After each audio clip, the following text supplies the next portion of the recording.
Assalamualaikum warahmatullahi wabarakatuh. Anak-anak, setelah kalian tadi mengerjakan soal-soal SBMPTN Bahasa Indonesia, marilah sekarang kalian perhatikan pembahasan soal tersebut.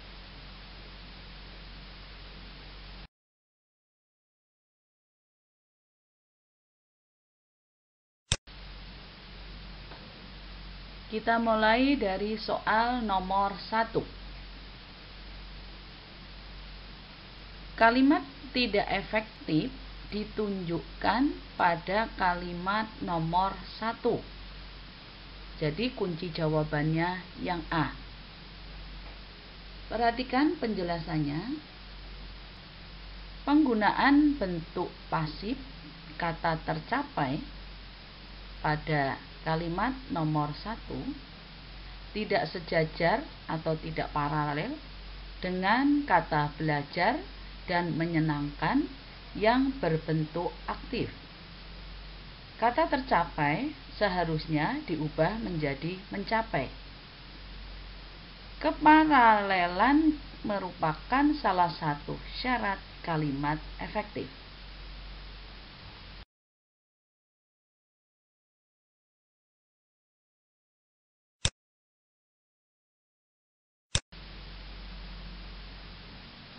Selanjutnya, perhatikan tentang kalimat efektif. Pengertiannya, kalimat efektif yaitu kalimat yang susunannya mengikuti kaidah kebahasaan yang baik dan benar. Kemudian ciri-ciri kalimat efektif. Yang pertama, kesepadanan struktur. Artinya, dalam kalimat minimal harus terdiri dari subjek dan predikat yang sering disingkat dengan SP. Yang berikutnya, tidak meletakkan kata depan atau preposisi di awal kalimat. Berikutnya, penggunaan konjungsi atau kata penghubung secara tepat.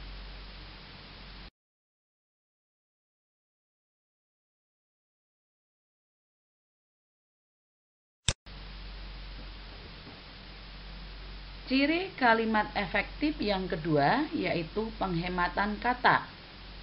Contoh, para siswa-siswi sedang belajar di kelas.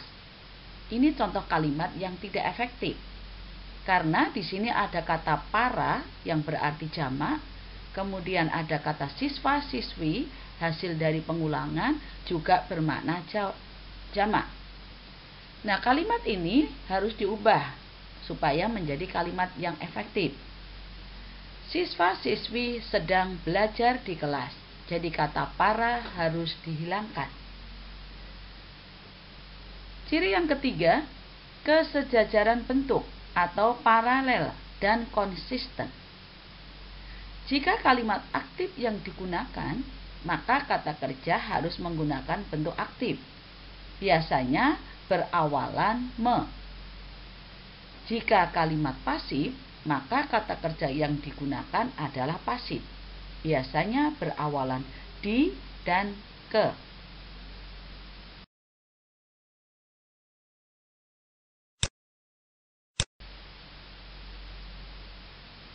Ciri kalimat efektif yang keempat adalah ketegasan makna. Contoh, kamu sapulah lantai rumah itu. Ini contoh kalimat yang tidak efektif. Ini bentuk kalimat perintah. Supaya efektif, maka kata kamu dihilangkan. Jadi langsung menunjuk pada kata kerja, diikuti dengan partikel lah. Kalimatnya menjadi sapulah lantai rumah itu. Kalimat di atas berupa kalimat perintah, maka digunakan partikel lah dan kata kerja diletakkan di awal kalimat yang berfungsi untuk menegaskan makna.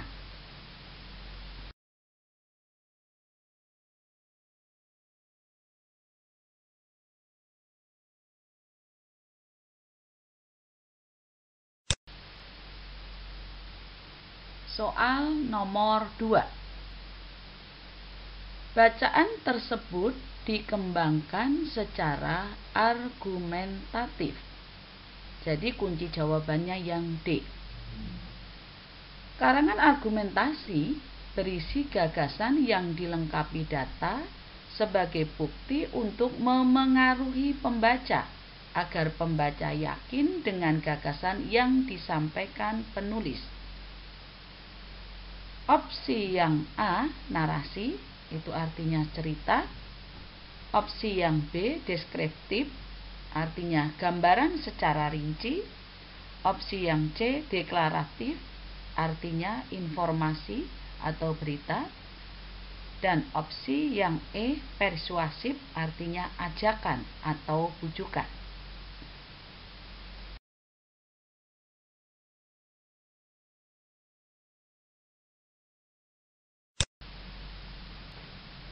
Soal nomor 3. Kalimat yang tidak diperlukan dalam bacaan tersebut adalah kalimat nomor 7 yang berbunyi, bagaimana mungkin tujuan akan tercapai jika kita tidak mau bekerja keras. Jadi kunci jawabannya yang E. Perhatikan pada kalimat nomor 7 tidak menunjukkan kepaduan dalam mendukung gagasan bacaan. Seharusnya kalimat tersebut dibuang karena membuat kalimat tersebut tidak padu atau sumbang.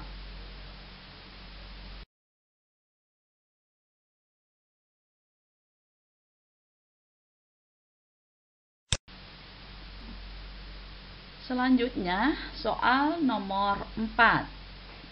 Pertanyaannya, penulisan kata yang tidak tepat ditunjukkan pada kata goal pada kalimat kelima. Jadi kunci jawabannya yang D. Penjelasannya, penulisan istilah asing, di situ ada kata goal, seharusnya ditulis miring, bukan tegak dalam tanda petik. Baca Webi. Opsi yang A, ada kata tercapai, penulisannya sudah benar. Opsi B, keefektifan, penulisannya sudah benar. Opsi C, survei, penulisannya sudah benar. Yang E, efektivitas, menggunakan V, penulisannya sudah benar.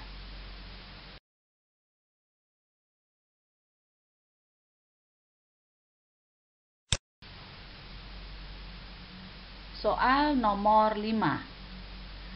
Bentukan kata yang salah ditunjukkan pada kata mempengaruhi yang terdapat pada kalimat 1. Jadi kunci jawabannya yang A. Perhatikan penjelasannya. Kata mempengaruhi seharusnya memengaruhi. Kenapa ini bisa terjadi seperti itu? Prefix atau awalan me jika bertemu dengan kata dasar yang diawali huruf K, T, S, P dan di belakang huruf K, T, S, P diikuti huruf vokal itu ada A, I, U, E, O, maka akan luluh huruf tersebut dan bisa berubah menjadi eng, en, dan nge.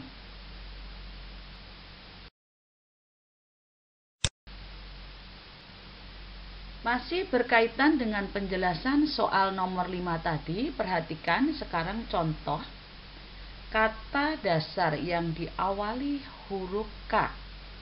Di sini ada kata kejar, mendapatkan awalan me, maka menjadi mengejar. Huruf K menjadi eng atau ng. Tampar menjadi menampar. Huruf T luluh menjadi huruf N. Kata sapu menjadi menyapu. Huruf S-nya luluh menjadi nye atau NY. kemudian ada kata palu mendapat awalan me, maka menjadi memalu. Huruf P luluh menjadi em. Perhatikan berikutnya. Jika di belakang huruf K, T, S, P diikuti huruf konsonan, maka tidak luluh atau tidak berubah. Perhatikan contoh. Ada kata prediksi mendapat awalan me, maka menjadi memprediksi. Kata kritik mendapat awalan me, maka menjadi mengkritik. Jadi tidak ada yang luluh atau hilang.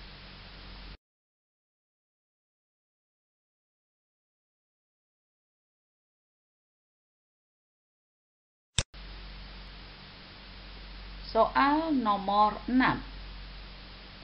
Pernyataan yang tidak sesuai dengan isi bacaan tersebut adalah pendidikan dan perubahan sosial saling bertautan karena berdampak luas di masyarakat. Pahami kalimat nomor 2 dalam bacaan. Jadi kunci jawabannya yang B. Pada opsi A terdapat pada kalimat nomor 6. Pada opsi C terdapat pada kalimat nomor 7. Pada opsi D terdapat pada kalimat nomor 8 dan pada opsi E terdapat pada kalimat nomor 5.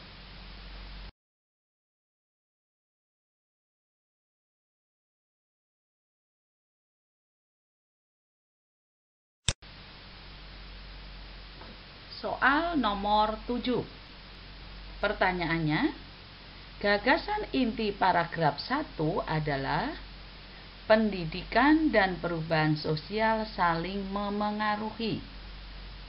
Kunci jawabannya adalah B. Perhatikan penjelasan berkaitan dengan soal nomor 7. Di sini berkaitan dengan gagasan inti. Gagasan inti sama dengan gagasan pokok, sama dengan ide pokok. Adalah inti permasalahan yang dibahas dalam paragraf. Sedangkan letak gagasan pokok bisa di awal, bisa di akhir, dan bisa di awal dan di akhir paragraf. Gagasan pokok paragraf tersebut berada di awal, yaitu terdapat pada kalimat nomor 1 dan kalimat nomor 2.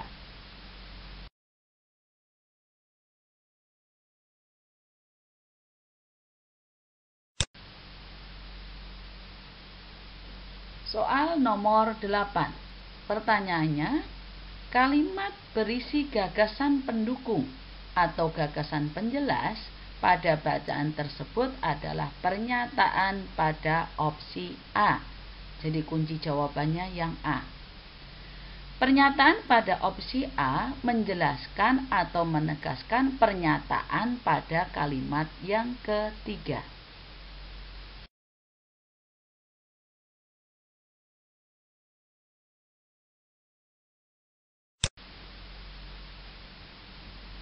Soal nomor 9.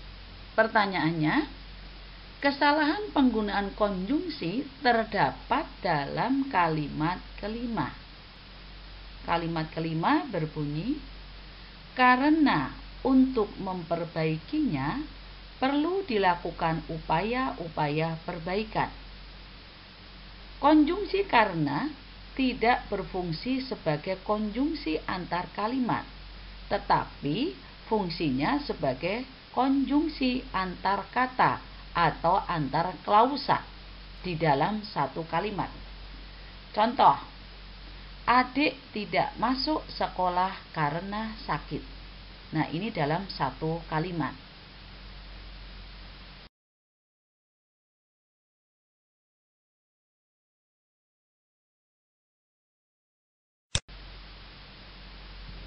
Soal nomor 10.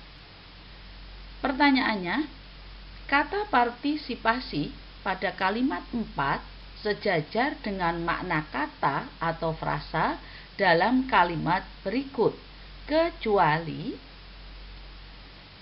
kata beserta pada opsi E, karena kata beserta pada kalimat tersebut berarti bersama, bukan berperan serta atau keikutsertaan, sebagaimana yang dimaksud dari istilah partisipasi. Jadi kunci jawabannya yaitu yang E. Anak-anak, sampai di sini pembahasan soal-soal SBMPTN pada pertemuan yang kedua. Mudah-mudahan kalian bisa memahaminya dan tetap semangat untuk belajar. Terima kasih. Wassalamualaikum warahmatullahi wabarakatuh.